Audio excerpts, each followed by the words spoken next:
Hey guys, it's Katisay Vlog and welcome back sa aking YouTube channel. So for today's video mga Katisay, mapapansin ninyo na maga yung aking mga mata. Kasi sa tuwing naghihiwa ako ng sibuyas, iyak ako ng iyak. Hindi ko alam kung bakit, ako lang ba yung ganito? At ayan na nga pala yung aking hiniwa, yung sibuyas at bawang. Syempre, ito na rin mga gulay na chop suey na aking ipanglalahok sa tatlong pansit canton na extra big payless hot spicy. At yun nga pala ang aming hapunan ng aking love. Katatapos ko nga lang pala dito magluto ng kanin, kaya eto, magpapainit na ako ng kawali para ako magluto na itong aming ulam. O siya, samahan niyo ako mag-isa. At mapapansin niyo dito mga Katisay na matubig pa yung aking kawali.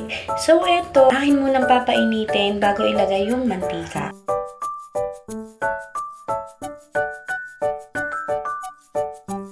Medyo umiinit na nga pala dito yung mantika, kaya eto ilalagay na natin yung sibuyas at bawang.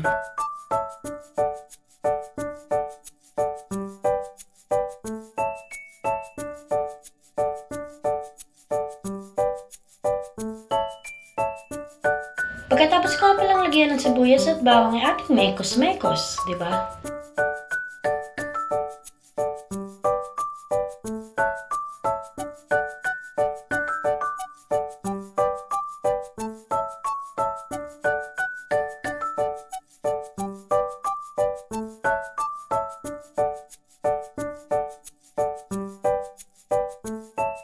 Kakatapos ko nga pala ditong hugasan yung mga gulay na ating ilalagay dito sa ating ginisang sibuyas at bawang. At atin ang ihalo dito yung mga gulay. May kanya-kanya po tayong paraan dito sa pagluluto. Yung iba dito ay inuuna yung carrots bago ilagay yung iba pang mga gulay. So yung akin naman ay pinagsabay-sabay ko na. Kaya yan mga Katisay, ayan, atin munang imekos-mekos ang ating mga gulay. At igigisa din nga natin itong mga gulay kasama ng sibuyas at bawang.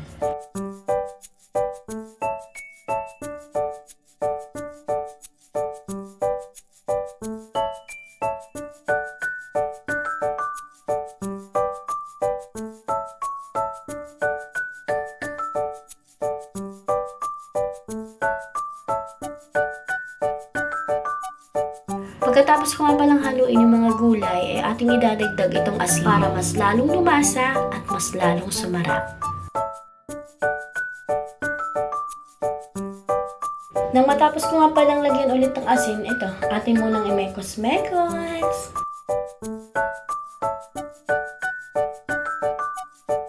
At isa pa sa mga nagpapasarap sa ulam ay yung tipong sasamahan mo ng pagmamahal. Pagkatapos ko nga palang imekos-mekos yung mga gulay, ayan, binuksan ko na yung tatlong pansit canton. Yung tatlo para I love you. Hoy!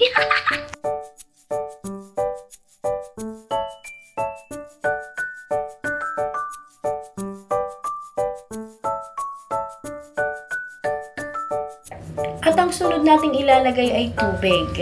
Yung tubig na kung saan ay ito yung ating magiging sabaw.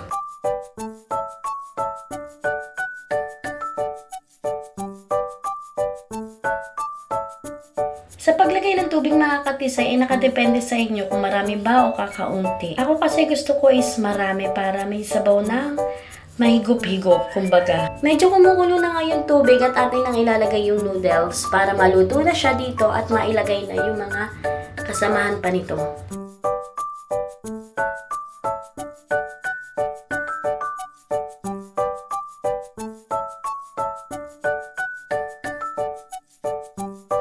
Medyo malambot na nga pala dito yung noodles.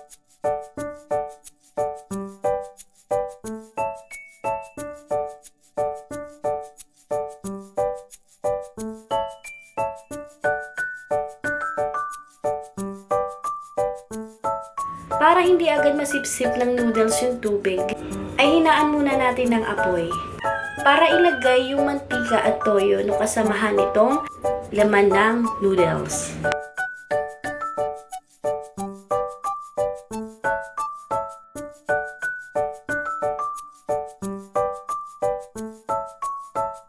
Shoutout nga pala sa mama ko na siya yung dahilan kung bakit marunong na ako magluto nito.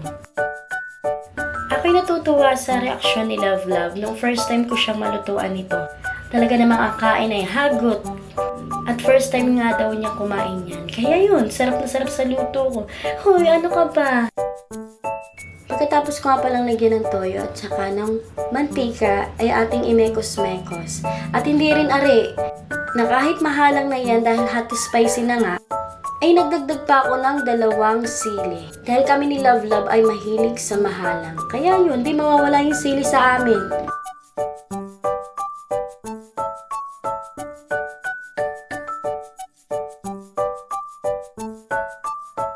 Sa mga nag-iisip nga pala kung ano yung ulamin nila sa panghapunan, ay iyan, gawin nyo na. Lalo na kapag marami kayong anak na gusto nyong maparami at magkasya yung inyong mga inuulam, ay iyan, sulit na sulit ang sarap.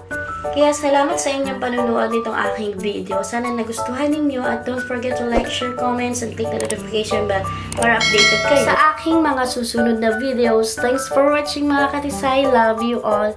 Mwah! Tara mga katisay, kain tayo. I love you all.